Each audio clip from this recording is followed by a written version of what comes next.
Good morning. This is the clerk of the court, and it is 10 a.m. in Washington, D.C. Chief Judge Bartley, the conference is configured for oral argument this morning with recording and live video streaming now up and running. Counsel are prepared to argue, and all participants are ready to proceed.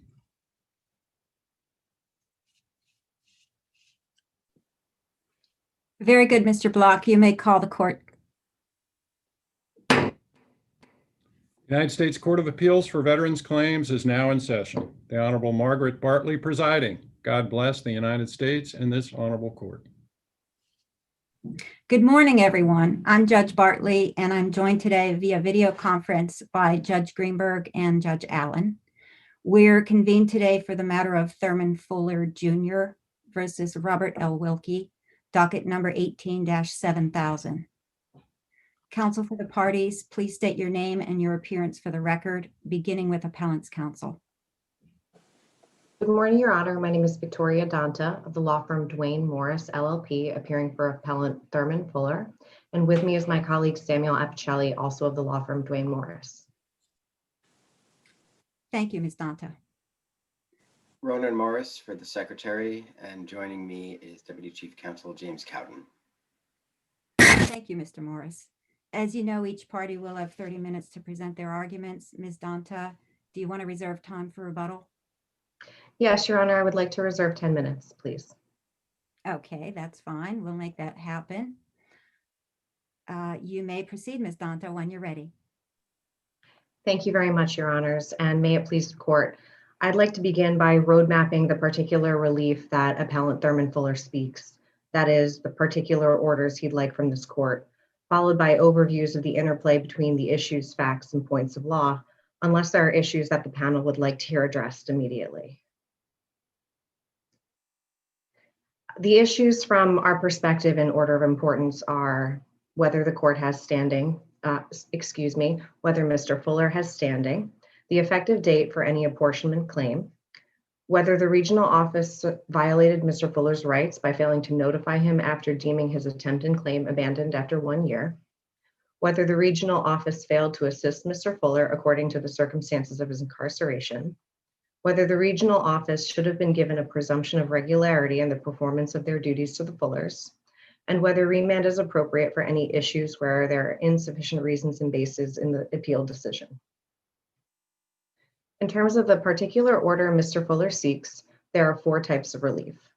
The first is affirmation of his standing to pursue the appeal based on the non-clearly erroneous factual findings of the board that he is married to Mr. Fuller, that he is married to Mrs. Fuller, that Mrs. Fuller lives in California, that California is a community property jurisdiction, and that Mr. Fuller suffered an indirect economic injury from the denial of an earlier effective date for apportionment because the apportionment entered their marital estate.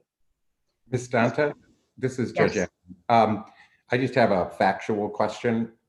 Can you confirm for us that the Fullers are in fact still married?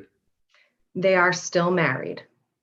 And Mrs. Fuller remains a resident of the state of California? Yes, she remains a resident of the state of California. Thank you. The second type of relief Mr. Fuller seeks is reversal of the conclusion that August 1st, 2009 is the earliest effective date that could apply to an apportionment claim. This includes recognizing that Mr. Fuller submitted a claim or an intent to file a claim in March 2004 when the regional office told him the reduction of his benefits due to his incarceration, and he promptly replied within 2 weeks with enough information for the RO to know that he wanted his wife to receive benefits, that his wife lived in California, that his information might be at least 5 years old and dating from his start of incarceration in 1999, and that he had a property interest in the apportionment through the marital estate. This also includes evaluating whether Mr. Fuller's due process rights were violated by the failure to receive a notice or any opportunity to be heard after the RO deemed the claim abandoned, but never told either of the Fullers. The third type of relief is the reversal of the board's application of the presumption of validity, because there is not just the assertion that Mrs. Fuller never received the single letter the regional office sent her, but facts that are immediately apparent from the Fuller's forms that Mrs. Fuller's address was old and outdated, and it wouldn't be reasonable to rely on just it alone to satisfy the RO's duties. Finally, Mr. Fuller seeks an order of remand if the court finds there are not sufficient reasons or bases to issue the other forms of release just discussed. Because, for example, we can't tell if the RO followed its established procedures for verifying claimants' financial information or their locations, because there's no discussion of what the established procedures are in the appeal decision. If it pleases the court, I'd like to turn first to the issue of standing, because that determines whether the court can reach any of the other substantive issues at an appeal. As a preliminary matter, the parties all agree on the standard that applies. Mr. Fuller would have standing to pursue the appeal if non-clearly erroneous fact findings support a conclusion that he has a personal stake in the outcome. Here, those fact findings are that he was married, he was incarcerated. Ms. Danta, Yes. I hate to interrupt you, but I do have a question related to this.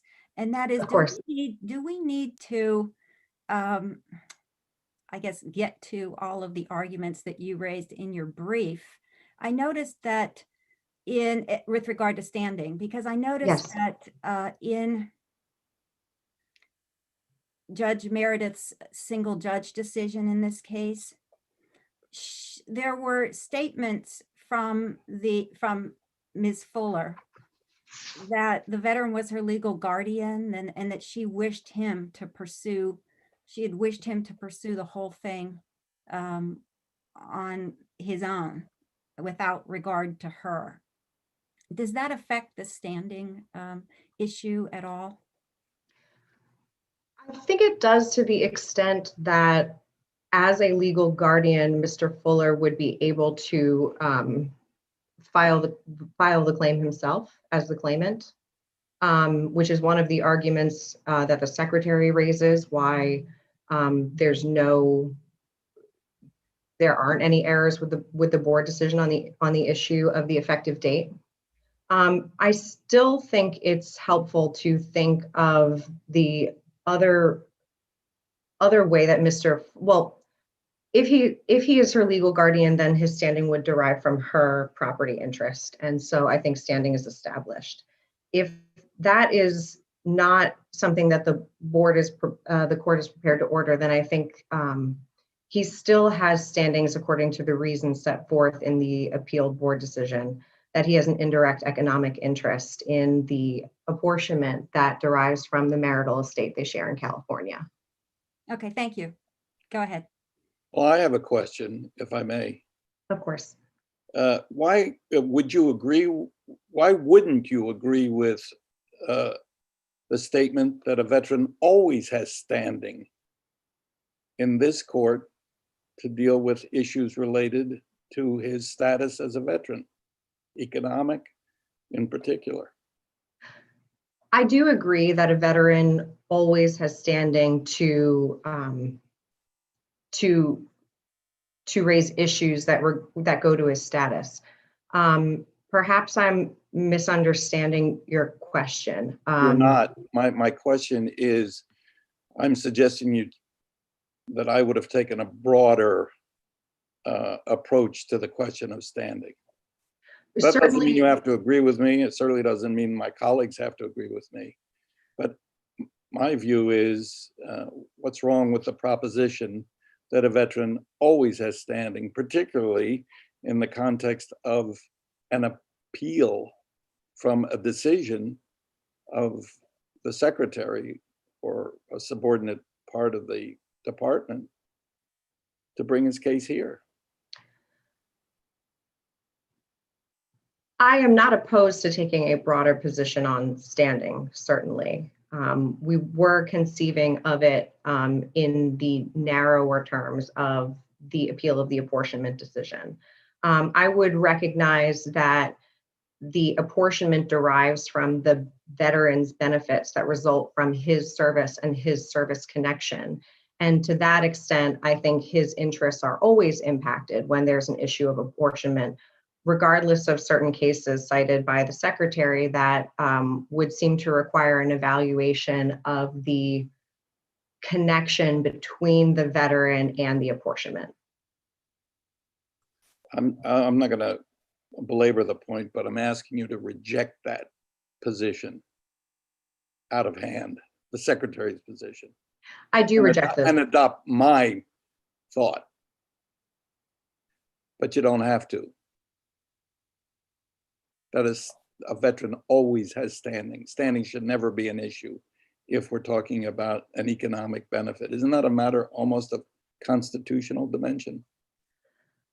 I would make the arguments, I would make both in the alternative. I think that the veteran does always have standing, and if the court were to determine in its decision that that wasn't the case, he still has standing based on the narrower view. Ms. Danta? Thank you. So we had issued a briefing order, or a be prepared to discuss. Yes, Your Honor. From the Supreme Court of the United States in a case called Mansell versus Mansell. I'm probably mispronouncing that.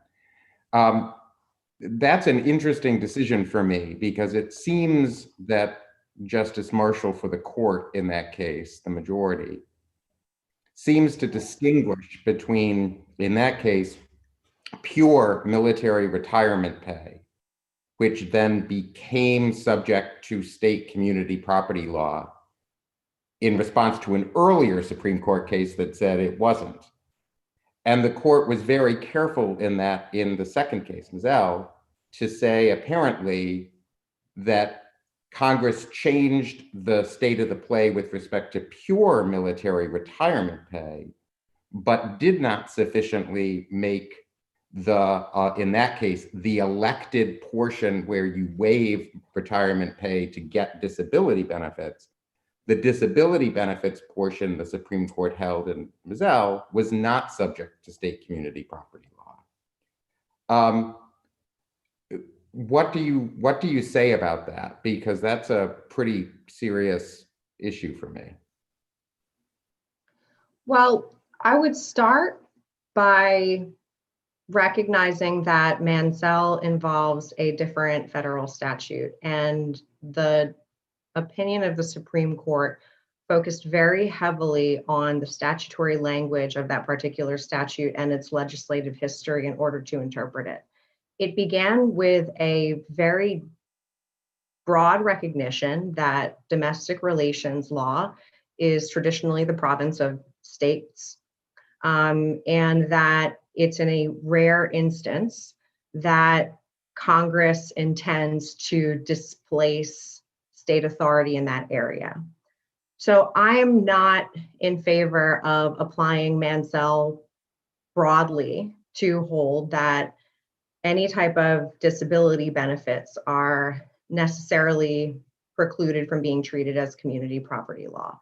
So could I jump in at that point? Because this follows on to Judge Greenberg's question, okay? Because one of the interesting things for me in reading the Mansell case, was that the Supreme Court was talking about essentially what it assumed Congress was trying to get at with military retirement pay, which is what it said in McCarty, right? Mm-hmm. And Congress steps in and says, no, no, no, right? And it was looking at broader incentives, right? In other words, it was concerned actually with an anti-veteran result as a general matter if it allowed division in community property.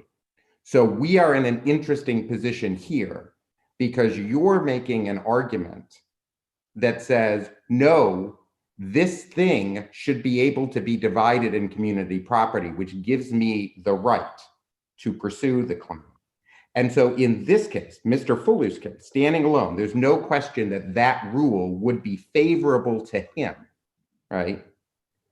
But if we adopt a rule that veterans' benefits are subject to community property law across the United States, in the overwhelming number of situations, that would be not that veteran friendly, because it would allow a spouse in California to get divorced from a veteran who's getting benefits and say, no, those benefits now, half of them have to go to me because they're community property. And I say that not because it's result driven, but the logic of the Supreme Court cases, both in McCarty when it took the position it did and then was partially reversed by the Supreme Court, by the Congress, and then in Mansell, was concerned in the broader case that if we make benefits that are tied either to military service, the McCarty case, or disability benefits, it would be at odds with what Congress is trying to do. This case is counterfactual, of course, because in this case, it would help Mr. Fuller. But what would you say to the response that if we ruled broadly, that if you have somebody who is 100% service connected for PTSD, who happens to be in California, that then, under the position you're advocating, California law would say 50% of that goes to the spouse as part of the community property divorce domestic relations settlement. So I am concerned about that, not just as a result, but because it goes to the logic, I think, of the Supreme Court's thinking. Okay. What I think is important about those observations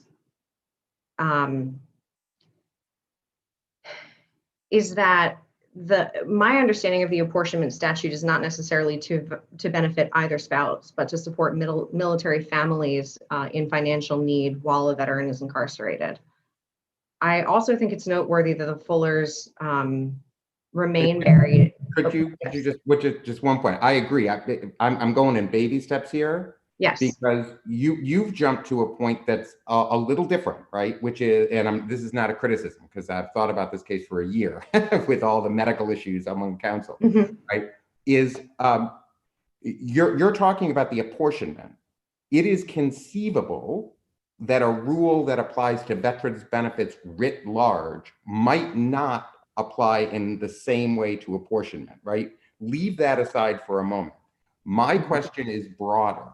Okay, because if in fact Manziel from the Supreme Court in combination with McCarty means that those two cases together say veteran disability benefits are not subject to community property law, then the next question would be, for me, is there a distinction in the concept of apportioned, right? Apportionment. Go to my bigger question. In the context of simply veterans benefits, Mr. or Mrs. X lives in California and is a veteran, has a benefit, they divorce, right? Is it your position that the benefits that the veteran is in receipt of, generically, are subject to state community property division? I don't think I can take a position without qualifying that it's important to look at the type. It depends on the type of benefits involved, because these benefits are set up by distinct statutes with distinct statutory language with separate legislative histories that aid in their interpretation. So then what is it about apportionment that would change the rule, especially this type of apportionment, right? Because you have this odd situation, because the elephant in the room is we have Congress, right? So Congress provides benefits. It then conditions that in certain circumstances, for our purposes, when a veteran is incarcerated, Congress has made the determination, okay, you would normally be getting 50%, but you're incarcerated. So we're going to make the policy judgment that you go down to 10%, okay? But then they say, but we recognize that you may have a family. So we know that you would otherwise be getting, in my hypothetical, that 40% delta. So we're going to allow your family to get the benefit, right? But notice that when we get to that point, Congress has already made the determination that it doesn't want the veteran to get any more than 10 or half if it's only a 10 or 0, right? But I mean, you understand what I mean. I do. Wouldn't it be bizarre to say in that scenario that we've decided that you, the incarcerated person, shouldn't get the full benefit? We'll let your dependent get it through apportionment.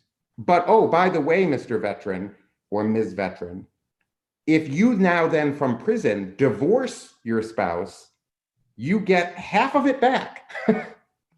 Right, that would be the logic of this. And again, this isn't result driven. It's that those are the types of things that Menzel and McCarty looked at. Wouldn't that be going directly against what Congress said in the apportionment context? I certainly understand what you're saying. I would point to the language of the statute in its use of the terms receive and compensation due, and its lack of use of terms such as extinguish or terminate or forfeit. I don't think the statute contemplates that these benefits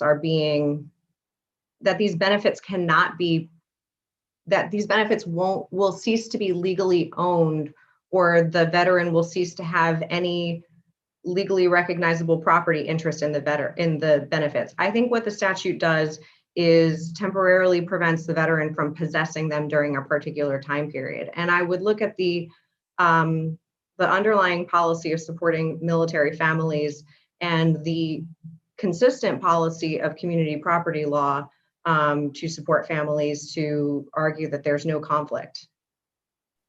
But why on that policy would it be supportive of families to allow the incarcerated veteran to get back 50% of the money that would otherwise stay 100% in this case with the spouse? Ms. Danta, before you respond, Dawn, would you add another 5 minutes, please?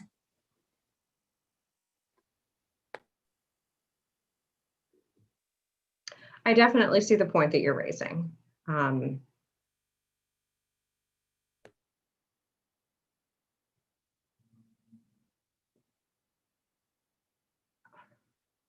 would point out that based on the narrow facts of this case, the Fullers are married and have always been for purposes of these benefits. So I would pose that we may not need to reach the broader question of what happens to these benefits if they are subject to division. They are not subject to division in this case. Well, but so the problem I'm having is we are making a rule that will apply to every single person, right? So I'm not sure the principled way to say, well, in the Fuller's case, he gets to pursue his appeal because he has a property interest in 50% of the apportioned benefits. But we don't have to worry about saying that he can do that because he's not going to use that and get divorced and take the benefits. I mean, if you can convince me that we can say that, that's fine, but I'm not sure how one does that as a matter of constitutional dimensions, as Judge Greenberg was saying. Well, I suppose I would build on Judge Greenberg's suggestion that the veteran always has standing as one way to approach the issue. Another way to approach the issue might be to say that it might not be to issue an order that disability benefits are always community property, but to recognize that under the facts of this case, Mr. Fuller presently has an indirect economic interest in the apportionment because of his current marriage to Mrs. Fuller. And I'm sorry to ask so many questions, but I'd like you to be precise. Are you, this goes to the Chief Judge's question, is your position that Mr. Fuller is vindicating his interest, or is your position that Mr. Fuller is vindicating Mrs. Fuller's interest?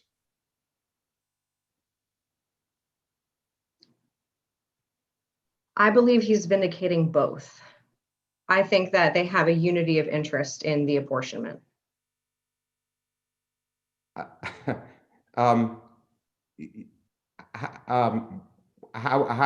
So then, fine. What can you point me to in the record that shows that he has the legal ability to advance her interest, right? Which would be under constitutional law, sort of third party standing, right? Sometimes somebody can do a third party, right? Or sometimes the law will allow somebody to be in the shoes of somebody else. So it's actually not technically third party. They're, so for example, a guardian, right? A state appointed guardian could do that, right? Is there anything here that suggests that there is a legal basis on which Mr. Fuller is representing Mrs. Fuller's interest on a legal basis? Sitting here, I can only point you to the evidence that Chief Judge Bartley pointed to, where Mrs. Fuller stated that her husband was acting on her behalf as a representative. But would you agree with me as a legal matter that if I said to you, Miss Danta, I heard you argue this morning, I think you're an excellent lawyer. I want you to act on my behalf in a breach of contract action, not as my lawyer, but as me. You'd agree with me that you would not have standing to go file a lawsuit on my behalf as you, the plaintiff, right? I agree with that hypothetical. And so the difference here is what? Mrs. Fuller says, I trust my husband to do this, right? There's no evidence that she is incompetent. And that's the only thing we have. And so it would have to be then that one person saying to a court, I want this person to be my representative, would then allow that person to drop off and the other person to go forward. And I think the Chief Judge is going to add some time. Yep, let's add 5 minutes, please, Dawn. Yes, I understand. I understand the distinction that you're making. And I'm afraid I don't have a response. Excuse me. I think I have a response. Isn't it his status as a veteran that makes the difference here? He's in a favored class of citizen, favored by Congress. Isn't his status as a veteran make a difference between the fact patterns that have been suggested and what we have here? Isn't that sufficient to go forward? There's no suggestion whatsoever that Mrs. Fuller objects. In fact, it's quite the contrary. So why can't we just decide on the narrow facts of this case? Your Honor, I think that you can. Thank you. Ms. Danta, as to Manziel, why would a case, and I think Howell too, if I'm not mistaken, or McCarty, why would cases that are based on the Former Spouses Protection Act, or I forget whether it has a new name now, why would those even be relevant in this case where, again, the parties? I don't believe that they are relevant.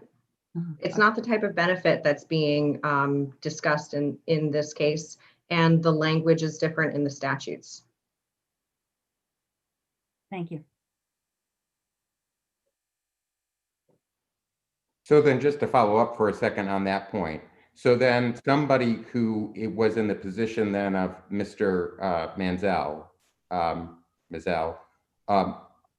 who had disability benefits that were in lieu of military retirement pay, right, would then be potentially treated differently than somebody who has the same exact benefit, but just didn't happen to have military retirement pay that it took the disability in lieu of. So in other words, just assume with me for a second that the Supreme Court's decision in Manziel says that if you are a 20-year person, you've got military retirement pay, and you take disability pay in lieu of a portion of that, right? The Supreme Court says that's not subject to community property.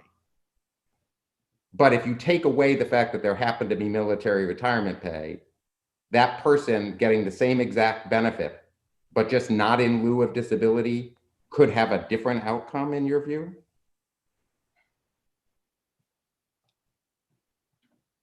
May I ask you to repeat the question?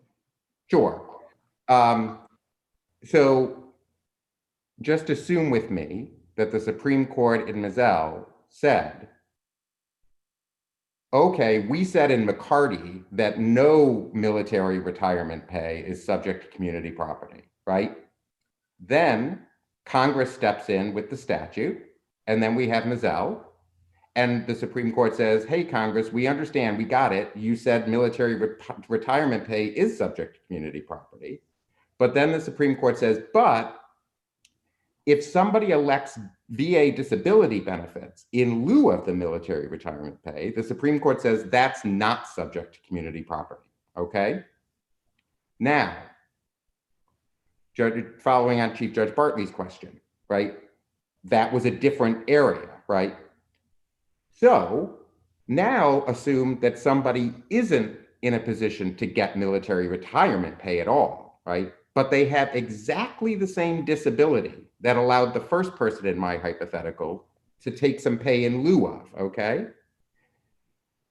Are you saying that those two people could be treated differently? Meaning the disability benefits in the first case are not subject to apportionment under community property, division under community property under Mizell, but the veteran in the second situation, their benefits would be subject to division. Ms. Danta, before you respond there, let's add 10 minutes. Dawn, thank you.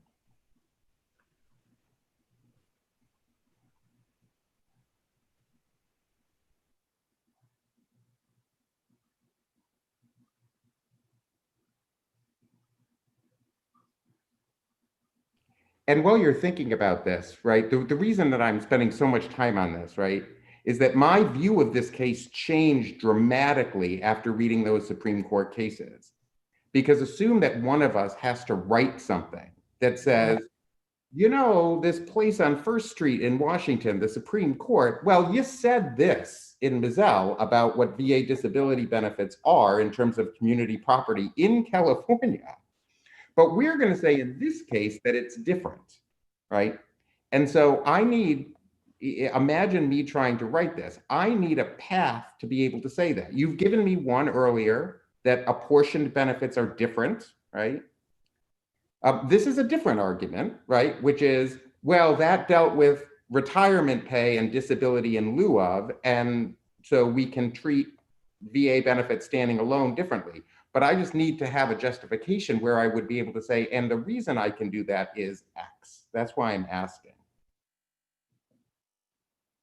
Does it aid in your analysis to point out that it is a choice to, it is a veteran's choice to waive the retirement? It is a veteran's choice to make the waiver that you're talking about. I have no idea, right? That's a distinction, right? I'm not sure how that plugs in, but I appreciate this because I'm not trying to be difficult. I am literally trying to get the building blocks to say, if I wanted to write an opinion in your favor, and to my colleague Judge Greenberg, if we want to say a veteran can always appeal everything, well, that's easy, right? And if you want to take that position, that's totally fine, right? I tell you, that's not my position, right? I need a way to reconcile Mizell with, in the background, Belton, right? Which says the apportioned benefit is entirely different once it's in the hands of the dependent, right? Mm-hmm. So that's why I was asking, and I just wanted to explore that. So thank you. Thank you, Your Honor.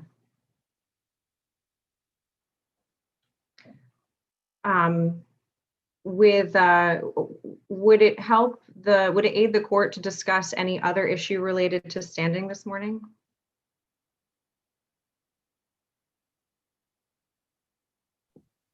Well, I would move on.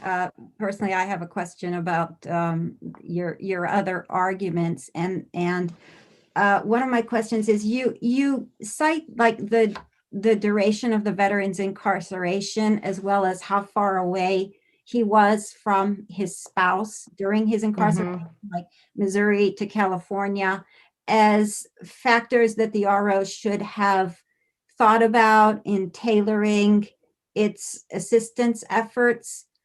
Would the mere fact of incarceration put them on notice of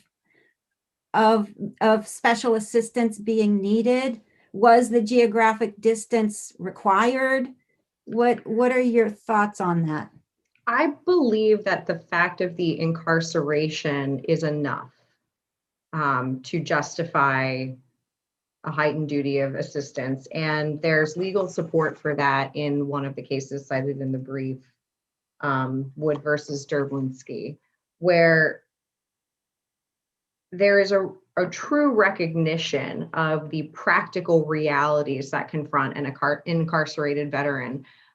Someone who cannot work face-to-face with representatives of the VA or anyone else to obtain benefits to which they are entitled. So certainly the fact of his incarceration alone is an important fact here. Exacerbating the need to assist Mr. Fuller is the fact that he is trying to get his wife apportionment benefits. And when you look at the face of the correspondence Mr. Fuller turned in, you can readily observe certain facts. And from his file, you can observe additional facts. If you're giving Mr. Fuller or any veteran the attention that they deserve, you're not considering these claims from a abstract perspective. You're considering the claims based on you're considering their individual claim. So here it was important to consider the fact that his incarceration started in 1999, and it was also important to consider the fact that his wife lived 2,000 miles away. I think that distinction is important because it means that when you're talking about financially strapped military families, the cost of a plane ticket to travel from California to Missouri is far more prohibitive than the cost of a tank of gas to drive to a facility where your spouse is incarcerated. So there's less of an opportunity for the Fullers to interact with each other than there would be if they lived more proximally. And all of that was apparent to the VA just from the information they had in Mr. Fuller's file and on the form he gave in. Okay, thank you. And as far as I was just thinking, I remember I wanted to suggest this. So the cases, to go back to standing, the cases that talk about the veteran having a personal stake, and here he, in Ferenc and others, he didn't have a personal stake, is the marital state enough to establish that in cases where there's no evidence of discord or legal separation or impending divorce or something like that? Would just the fact of the marital state possibly satisfy that requirement? I think so when you're talking about community property jurisdictions, because there's a presumption that the property of one spouse that is acquired during the marriage is part of the marital estate. That's the fact that we have here. Right. But I don't know why wouldn't, this case doesn't require us to decide this question, but like, why wouldn't that apply in general? You're married, you have a personal stake in what's going on financially and otherwise with the other person. I'm not being a family law lawyer, I don't know for a fact that is true in all cases. I do know that there are situations where spouses can hold property separate from each other. So I'd be cautious against making such a blanket assertion.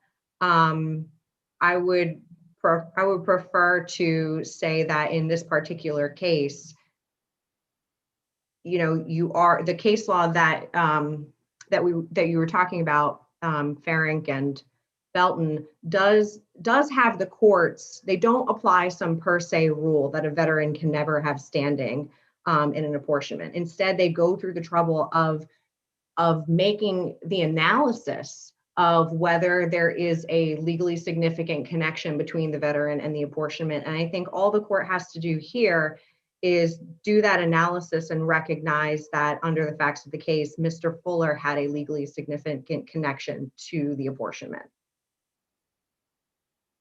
Thanks.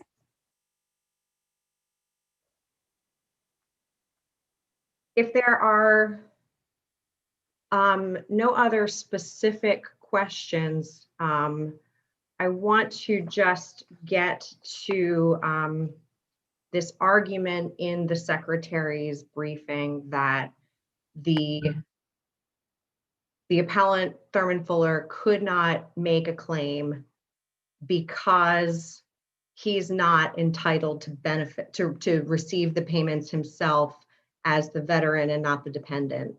And I just want to point out that there aren't supporting cases for that. I haven't seen in the definition of a claim any notion that Mr. Fuller can't be a claimant.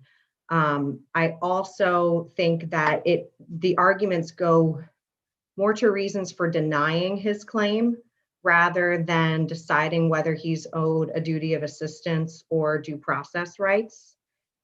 And so I think it's premature if the regional office looks at someone like Mr. Fuller and says, he's not legally entitled to benefits, so we don't owe him heightened duties. I think that ignores the overarching policy that this is not supposed to be is it all right if I finish this point? I'm sorry, it's on mute. Yeah, go ahead and finish the sentence. Okay. That it's not, that it's a reason for denying the claim, but it's not a reason for denying him due process rights or consideration at the outset. I think he believes clearly that he is filing a claim, or he's clearly expressing his intent to get the apportionment.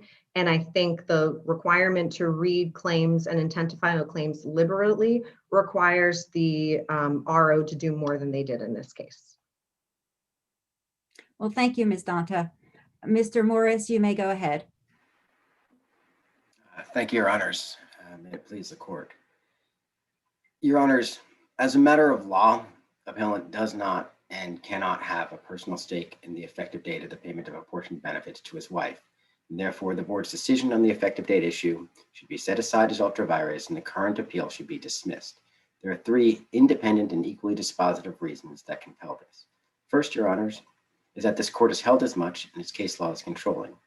Second, Your Honors, is federal law, specifically 38 U.S.C. 5301A and 10 U.S.C. 1408, the Uniformed Services Former Spouses Protection Act, preempts any state law that would include VA disability benefits as community property or otherwise subject them to marital property division. And third, Your Honor, is notwithstanding these broader laws, any state law that would purport to give an incarcerated veteran such as appellant a property interest in the apportioned part of their benefits is directly preempted by 38 U.S.C. 5313 that specifically prohibits that result. With the court's indulgence, I'd like to jump to the second and third points, which, consistent with this court's case law, prohibit appellant from relying on California or any state's community property or domestic relations laws to a certain interest in the apportioned payments made to his wife. Your Honors, under federal law, VA disability benefits are not subject to state community property laws. There are two relevant statutes. The first is 38 U.S.C. 5301A, which prohibits the assignment, seizure, or other transfer of interest in VA disability benefits unless expressly authorized by law. The second is 10 U.S.C. 1408, the Uniformed Services Former Spouses Protection Act, or USFSPA, which, responding to prior Supreme Court precedent, authorizes states to treat veterans' disposable military retired pay as community property and to divide it at divorce, but specifically excludes VA disability benefits from this grant of authorization, and, as interpreted by the Supreme Court in Mansell v. Mansell, also preempts states from treating the portion of military retired pay waived to collect VA disability benefits as community or divisible marital property. Mansell. Mr. Morris, but the Mansell and the other cases we have, though, were in the context of a divorce. And so why would or some other kind of marital discord, legal separation or something, something like that, I believe. So do you have any cases where that law has been applied where there is a seemingly happy, uncomplicated marriage involved? Yeah, yes and no. I believe that Mansell itself, community property is inherently a division of property interest, and is no different than a formal division at at divorce or in a marriage settlement agreement. Community property means that the property is divided 50-50. It imposes specific rights and obligations on the parties during the marriage itself based on the division of property interest. I was asking you about cases regarding the USFSA, and that the very title of the statute talks about former spouses, not current spouses. So you were talking about the parameters of a community property state, but I'm talking about the statute that some of these Supreme Court cases are based on. Yes, Your Honor, with the court's indulgence, though, if I could briefly summarize our interpretation and view of the relevance of Mansell, I believe that will address the court your question. Because it'll give a relevance to the cases that I can cite for that premise. But yes, there are. I believe that there are cases that address the division with respect to a still married couple, because that is the essence of the application of community property laws in general. They only apply where the couple is still married. The ramifications of that take place at divorce. So what Mansell did, it concerned the US FSPA. And the reason that the US FSPA is relevant is because absent express authorization to divide VA disability benefits, it can't be done. It cannot be subjected to any state law that would do it, whether it's community property laws or state court orders regarding property division at divorce. What Mansell made clear was not only that the US FSPA specifically excludes VA disability benefits from the what it authorized states in terms of treating military pay as community property, but it also closed the back door. The view that certain state courts are taking, and Mansell was actually a California case, that they could circumvent the protections of VA benefits by instead dividing the waived portion of the military retirement pay. So what Mansell did was it confirmed not only that VA benefits are protected, but also that the US FSPA preempts states from indirectly dividing beneficiaries' interest in VA disability benefits by instead assigning the interest in the portion of the military pay waived to collect such benefits. And as far as cases, Your Honor, there are numerous state court cases that have considered both the effects of 5301A as well as the US FSPA and Mansell. They include cases from Iowa, Massachusetts, Montana, Texas, Washington, Illinois, and Kentucky. And depending on when these cases arose, whether they related specifically to 5301A or otherwise acknowledged Mansell as fully shutting down the door to any attempt to divide VA benefits, that just depends on when these cases arose. But it's perhaps even most significant to note. Would you just clarify, though, the cases that you're looking at the citations to now, were those in the context of a couple that had no intention of divorcing and there was no legal separation, there was nothing? I mean, why would they even be talking about division of property then? Well, that's where these statutes that is where these statutes come into play. They exist, but absent some attempt to divide the property, there typically is no litigation. So those cases would inherently only arise at the point of separation or at the point of a marriage settlement agreement. while community property does impose obligations on both parties, I've yet to find cases that address that type of litigation. The litigation comes up at the point of divorce. But in a state such as California, the division of marital assets is based on the existence of those assets at the time of the marriage and the division of the property interest at the time of the marriage. And it's worth noting, Your Honor, that of the states that regard VA benefits as not being subjected to either community property and or marital asset division is California. In fact, California, as far back as at least 1978, has recognized that VA benefits are not subject to its community property laws. And that's the In re Marriage of Stenquist case, which is a 1978 California Supreme Court case.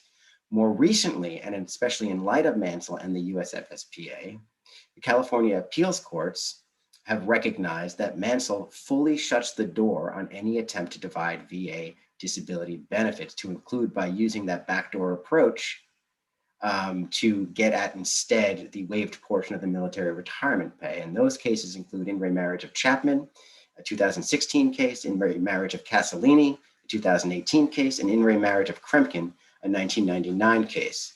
So given that we're talking about California, the fact that California does not recognize VA disability benefits as community property is dispositive, but we don't even need to get close to California law. I mean, that's what would apply. Ultimately, the question here is, would California subject the benefits in this case to its community property laws? And the answer is no. But we don't even get there because federal law preempts even that inquiry. California has recognized the federal preemption, but it's the federal law itself. And again, 5301A specifically prohibits the division or transfer of interest in VA disability benefits. And if the US FSPA does not authorize it, which some state courts, including California, had tried to suggest that it did, what we fall back on is 5301A and the Supreme Court's decision in McCarty, which otherwise said that military benefits in general were off limits. And it's worth noting that the Supreme Court, while Mansell concerned the US FSPA, Justice O'Connor did note in her separate opinion that 5301A, or I think it was 3101A at the time, specifically prevented the garnishment of benefits. And the Supreme Court, again, in Howell v. Howell, in its majority opinion, also cited 5301A for the proposition that a state can't give away VA disability benefits. So again, that's the backdrop, that's the basis. So if the US FSPA doesn't grant the authorization, and it does not, then there is no basis to subject VA disability benefits to state community property laws. And that, Your Honor, though, leads me to the third broader point that I have, which is that ultimately we don't even need to get to these issues because there's a more directly preempting federal statute, and that is 5313. Which affirmatively requires the reduction of compensation payments to incarcerated veterans and makes clear that such veterans are not entitled to payments in excess of that reduced amount. In other words, the apportionment is a part of the disability payment to which Congress has said the incarcerated veteran is expressly prohibited from receiving. Any recognition of community property rights in the apportioned benefits of an incarcerated veteran would circumvent Congress's clear and unequivocal objective of denying those veterans a right to payments above and beyond their statutorily reduced payments. Mr. Morris, as to that last point, are you actually, that only applies to VA, right? I mean, would you agree with me that it means VA has to take away half? But if Mrs. Morris in this case, I'm sorry, Mrs. Morris, Mrs. Fuller in this case, received the apportionment and 2 days later wanted to send it to Mr. Morris in his prison facility, if she could. I don't know whether you can send money. I don't know the rules on that, especially in Missouri or the federal prison he was in. But I mean, she could do that, right? There's nothing to prevent her from doing that. The money, once it is received by her, she can choose. She has a sole right to decide what happens to that money. What federal law prevents, though, is any action by the federal government, unless authorized, or state governments from determining what happens to the interest in that money. And this is a matter of direct federal preemption, as this court recognized, I believe it was noted in the Morris case, that federal law affecting veterans' benefits will preempt state laws that impede the objectives of federal legislation, even in areas of, of traditional state concern. And that is what we have. We have a very specific federal statute that says this veteran, the appellant, as an incarcerated veteran, was only entitled to X amount of payment. Everything above that, Congress authorized to be apportioned to an authorized beneficiary. It's further worth noting that under the regulatory section 38 CFR 3.665, it specifically identifies those beneficiaries, and appellant is not one of them. It is only the dependent. It is the spouse, the child or children, or a dependent parent or parents. Appellant is not one of them. So federal regulation also specifically excludes appellant from receiving any financial benefit, directly from these benefits. But he's not trying to get his, I'm looking at the evidence that we have before us, which is that she wanted him to file this. She wants him to pursue this on her behalf. And it's not that he's trying to get his hands on the money, and that those statutes that you just cited and regulations would be violated. He's using this for standing purposes only. I understand that, Your Honor, but 2 points to that. Your Honor's original, point about, well, if the wife wanted to give him the money, if that were simply that, if that were the standard, then anyone to whom a veteran promised money or said, I'll give you money to, would have standing to challenge what happens to those benefits in courts. And we know that that is not permissible. Yes, the veteran is using this to assert standing in this case, and I would like to get back to that word in a moment, but what he's relying on is a property interest. It's not a theoretical property interest that he's asserting based on a legal argument. He is asserting an actual property interest in these benefits that not only are non-divisible by, and therefore not subject to community property, but again, specifically precluded by 5313, he is not entitled to be a beneficiary of those apportioned payments. And I would like... Let me interrupt here. You said that he's asserting a property interest, and I believe our other cases talk about having a personal stake in the outcome. Are those two equivalent in your view? The property interest and having a property interest. I'm sorry. A property interest would give the veteran a personal stake in this case. And yes, but I would like to clarify one point, which I believe goes generally to some of the questions that have been asked, but also to one of Judge Greenberg's points, which is that we're not really talking about standing, and certainly not in the Article 3 sense. Article 3 standing doesn't apply to the administrative body. What we're talking about here is jurisdiction and the board's jurisdiction ordinarily. And that jurisdiction is premised on the proper filing of a notice of disagreement. Ordinarily, that can be filed by the claimant or someone that's specifically authorized to act on their behalf. In cases such as this, which are simultaneously contested claims, what we have, it can be filed, the notice of disagreement can be filed by a claimant or a person adversely affected by the decision. That adversely affected language is also used in this court's jurisdictional statute. And this court has found that it mirrors essentially the Article 3 standing. But it is important to recognize that this is not actually Article 3. This is not something that the court has simply adopted as part of its jurisprudence. This is jurisdictional. And if the board doesn't have jurisdiction, and it didn't, then this court does not have jurisdiction either.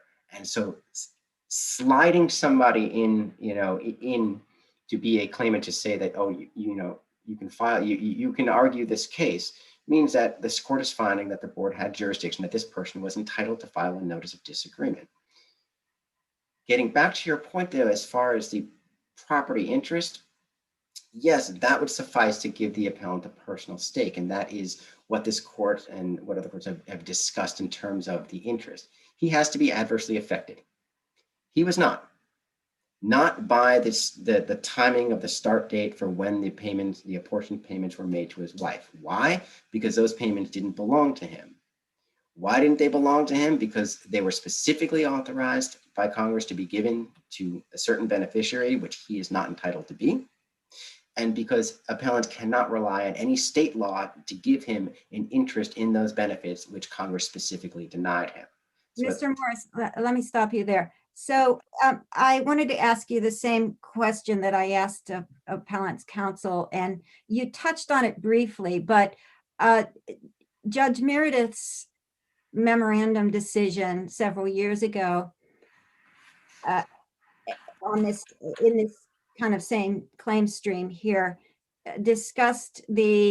recited the spouse's statement that he was her guardian and that he was doing this on her behalf. And I know that 3.155 allows someone to pursue a claim if they're next friend of claimant and the claimant is incapacitated, et cetera. So what do we have any evidence in the record that is contrary to the spouse's statement about this situation?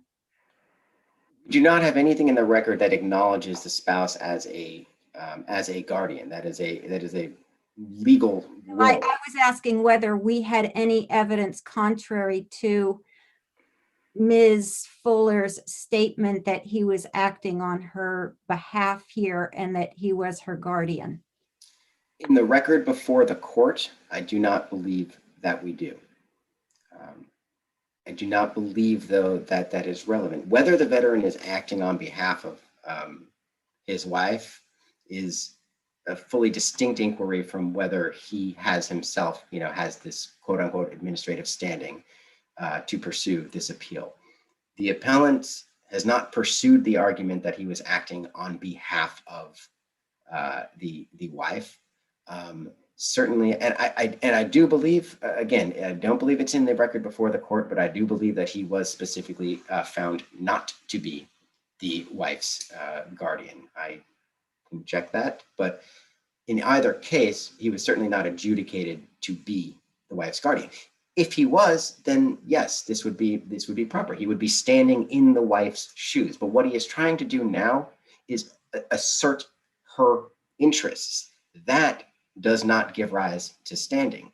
That certainly doesn't authorize him to file the notice of disagreement, which is ultimately what this comes down to. That is why the veteran doesn't have this. He is not entitled to pursue this. He did not meet the requirements to file a notice of disagreement because he is not a person who is adversely affected by the start date for the apportioned payments in this case. So again, my intent is not to suggest that he couldn't be, if he was an authorized representative of the wife, have done these things, but simply usurping her rights and attempting to litigate them when he is not her and he has not been adjudicated to be able to stand in her position, that is wrong. To the extent that there may be gripes with how this case was handled, those gripes can be vindicated only by the appellant's wife or somebody who's authorized administratively to act on her behalf. I hope I answered. Could I ask a quick question? It flows from Chief Judge Bartley's reference to Judge Meredith's memorandum decision. The question comes in two different varieties, but it gets to the same point. So number one, Judge Meredith had to write the memorandum decision because the dispute between the parties at the time was on remedy. Both the secretary and the appellant agreed that that the board should have considered whether state law provided a basis for standing, right? And then, of course, we actually have a decision that embodies that point. is there any legal significance to either the secretary's concession earlier about this point, or, leaving that aside, the fact that there is a judicial decision, which of course is not precedential, but is binding on parties here, that the board needed to consider this, right? Because the secretary's position now is different. It's inconsistent with both those things, right? It's not a criticism. That's just description. So, but what I want to get to is there any legal significance to either one of them? No, Your Honor, there is not.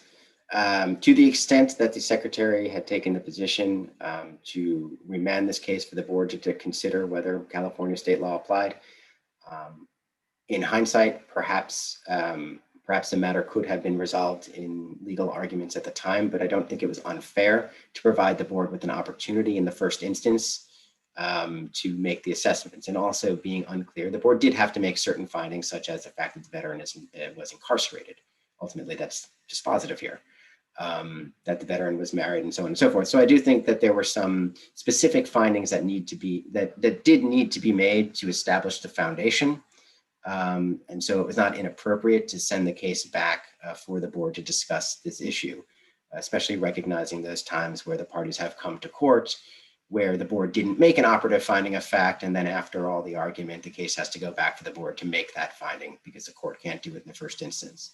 But I believe that was the secretary's position, which was simply that the board should have discussed, that the board should discuss this. And I believe that that's what the court in the single judge decision ultimately held, was that this is something for the board to discuss. The fact that the board did discuss it and the board did make a finding is also, Your Honor, of no legal significance. This was a jurisdictional determination, which is ultimately a question of law, which this court has held that it exercises de novo review over. Because again, this court's jurisdiction derives from the board. If the board doesn't have it, then this court doesn't have it. Yes, there are several factual findings that the board made, and those findings, the court is to pay deference to. But as far as both the applicability of California law, it requires an interpretation of the board's jurisdictional regulation. It requires an interpretation of federal laws, including 5103A, 10 U.S.C. 1408, Supreme Court precedent, including Mansell, perhaps Howell and McCarty. But ultimately, it involves solely a legal question. So the fact that the board even may have characterized this as a factual finding is irrelevant. I would add one more point to that, which is that even if we assumed, for the sake of argument, that the board made a favorable finding of fact as the appellant is alleged, even if we assume that somehow a jurisdictional finding is a finding of fact, this court is permitted to reverse findings of fact that are adverse to a claimant, which the court has found it restricts it from reversing or disturbing findings of fact that are favorable to the claimant. It is important to emphasize here that appellant is not the claimant. The claimant in this case is still the wife. Regardless of who is entitled to pursue this appeal, the claimant is the wife. So this is not a favorable fact, a fact favorable to the claimant. Again, it's not a fact, but this pertains to the wife and the wife alone. In fact, any determination by this court that appellant has a property interest in the apportioned part of his benefits is objectively not favorable to the claimant. It is not favorable to the wife. Regardless of whether they assert their interest to align, it is taking away a part of the wife's interest in her payments. And that ultimately is why, Your Honor, this case should not move, cannot move forward. There is no basis to give the appellant a property interest in the wife's benefits. And the appellant here is arguing someone else's rights which are conditioned on the court's acceptance that he has a property interest in benefits that were specifically and exclusively given to his wife. Any issues should be raised by the wife. Did that answer Your Honor's question, Judge Allen? It did, thank you. Your honors, if there are no further questions on this, I would just like to conclude by saying, that again, at the end of the day, appellant is trying to assert an interest in payments that he was specifically denied by Congress, and in which, as a matter of law, he has no legally significant interest in. Because appellant is not entitled to be a beneficiary of the apportioned payments, and because those payments belong solely to his wife, he was not an adversely affected person authorized to file a notice of disagreement with the effective date decision. The board had no jurisdiction over the appeal. Its decision on the matter was thus ultra vires, and because of that, this court lacks jurisdiction to review the issue. Accordingly, the board decision should be set aside and this appeal should be dismissed. Thank you, your honors.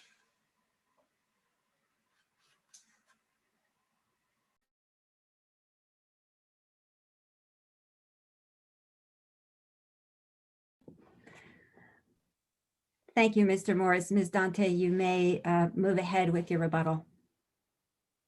Your honors, at this time, I do not have any points to make in rebuttal. I have one question for you, Ms. Danta. Yes. Are you maintaining today to the court that Mr. Fuller is the legal guardian of Mrs. Fuller? Yes. What can you point to for that? That's a legal determination. So what can you point to for that? Merely the memorandum decision where Mrs. Fuller states that she intends him to pursue the claim and that he is her guardian. So I just want to be very, very, very, very clear. Your position to the court today is that there has been a legal determination that Mr. Fuller is the guardian of Mrs. Fuller.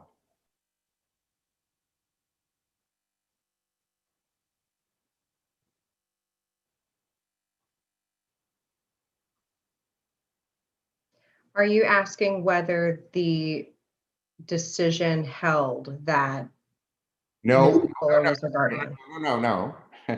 Okay.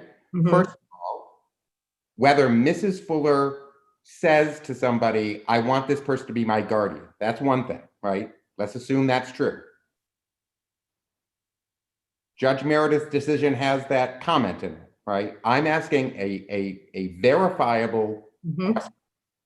In order for somebody to be a legal guardian for somebody, there has to be some court that transfers from one person to another certain rights, right? Some states, it's all or nothing, right? Other states like Florida, where I happen to be sitting at the moment, it's right by right by right. So you could transfer the right to manage finances, but not the right to decide where to live, for example, or something, right? Regardless of that, is your position that there is some court that has at some time designated Mr. Fuller as the guardian, the legal guardian for Mrs. Fuller? No, that is not my position. I am not aware of any court decision establishing guardianship. So basically then, the notion of somebody being a guardian in the terms of the memoranda decision is more colloquial than it is legal. Is that fair? That seems fair. Thank you. Thank you for the direct answer. I appreciate it. Ms. I have a Dante- question, Well, go ahead, Judge Greenberg. if I may. Counsel, does it make any difference whether he's the guardian or not in terms of the issues we have to deal with? I do not, based on the point you made at the outset that the veteran always has standing. And I do not, based on the arguments that I have made, that Mr. Fuller himself has a property interest in the apportionment. I'd like to go back to something the counsel for the secretary made. The general statutory scheme is that when a veteran is incarcerated, the amount of benefits are reduced under the theory that he doesn't require the full benefit because his everyday needs are in effect being paid by the state or the federal government in terms of the prison. He gets his meals, his shelter, medicine, medical treatments, and so forth. Is that really, what's your reply to that? Is this apportionment affected in any way by the congressional determination that we're not going to, in fact, double compensate the veteran while he's incarcerated? I certainly, yes, I recognize that that is a policy consideration, and I believe that it was even discussed in the legislative history.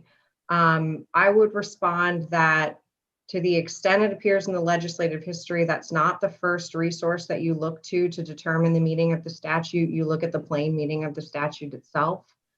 And I do not believe that the plain meaning of the statute supports the idea that Mr. Fuller can never have, as a per se rule, any property interest in the apportionment. And that's the legal determination you're asking us to make. Yes, Your Honor. Thank you.